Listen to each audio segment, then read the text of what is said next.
breathing pattern, movement pattern.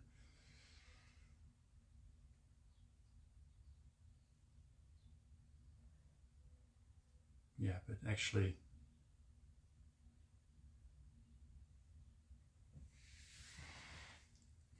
the empty force to contain the chi.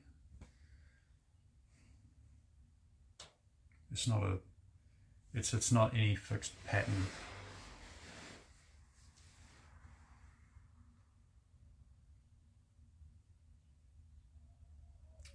Yeah, basically the same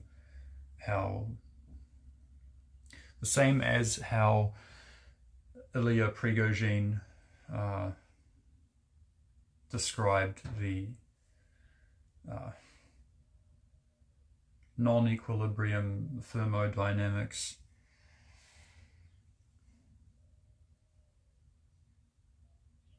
of a type of cellular activity, but that is also that is kind of a plasma which can also be replicated, and but I think it needs to be contained.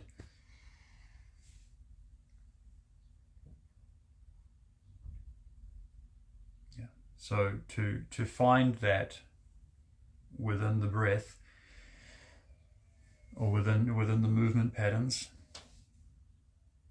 within the breathing pattern, within the movement pattern. So first thing is, like, there's always going to be a waveform, which, and wave is not what something is. A wave is not a fixed thing. It's what something. It's an effect. It's what something is doing. Like a wave in the ocean.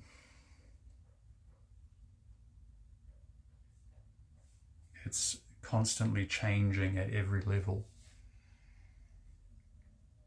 but it's dissipating a little bit of energy. There's a little bit of excess energy that can be harnessed.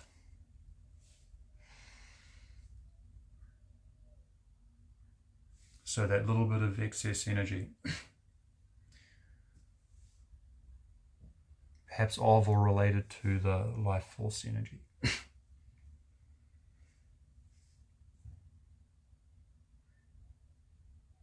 It's in a very chaotic, non-equilibrium state.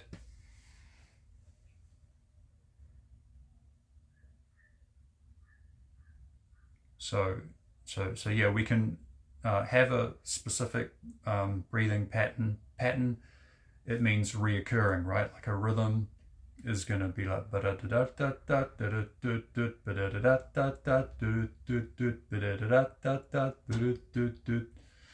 that's a rhythm. It's gonna repeat in the same timing, in the same sequence, and with the same amount of time in between the beats, and pitch and everything. Everything is just going to stay the same.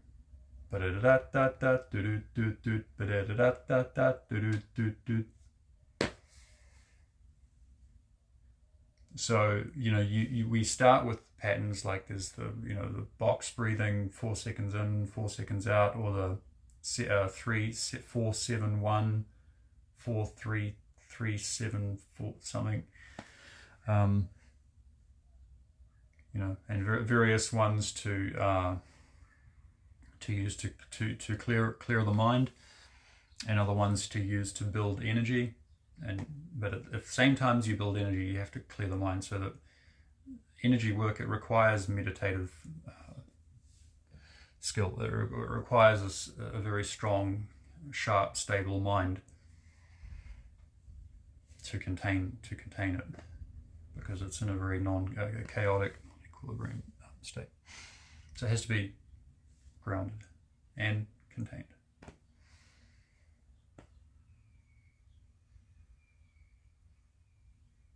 So yeah, there are those fixed breathing patterns, and they may be useful to learn,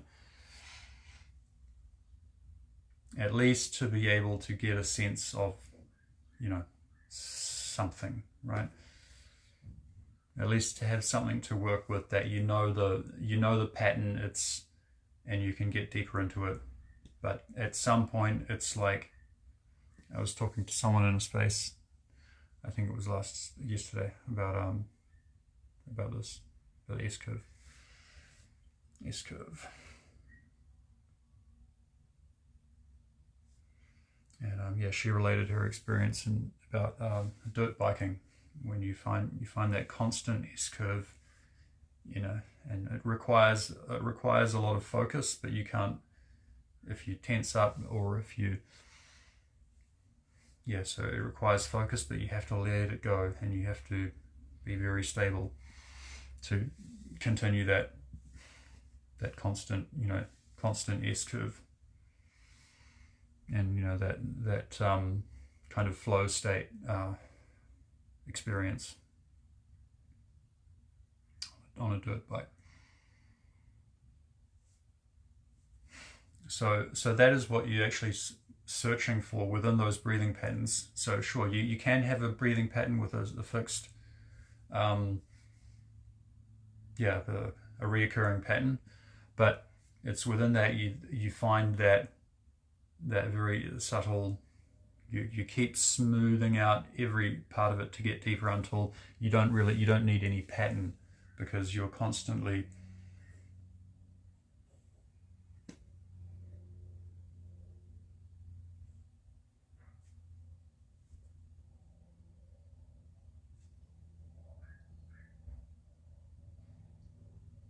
at every part, and then as I'm breathing through every level of my body, I'm gonna encounter, you know, misalignments and physiological, you know, muscle tensions and things that are perhaps a result of other emotional imbalances, and various things and blockages in the energy channels, which are facilitated by the, you know, flesh, the connective tissue, and through the between the skin and the bones.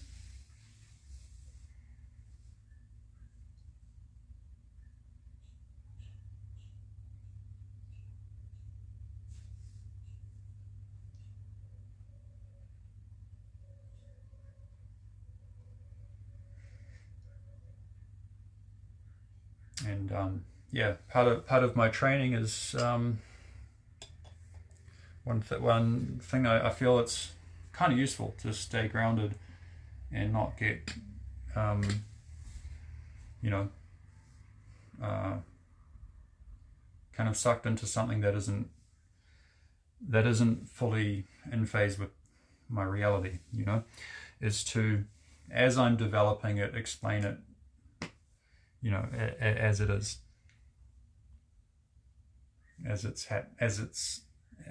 relate the experience as it's happening.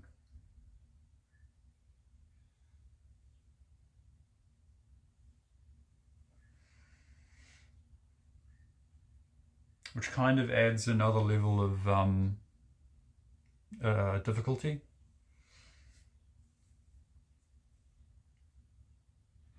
You know, to be able to release at that level. That's yeah, I find that a useful challenge. You know.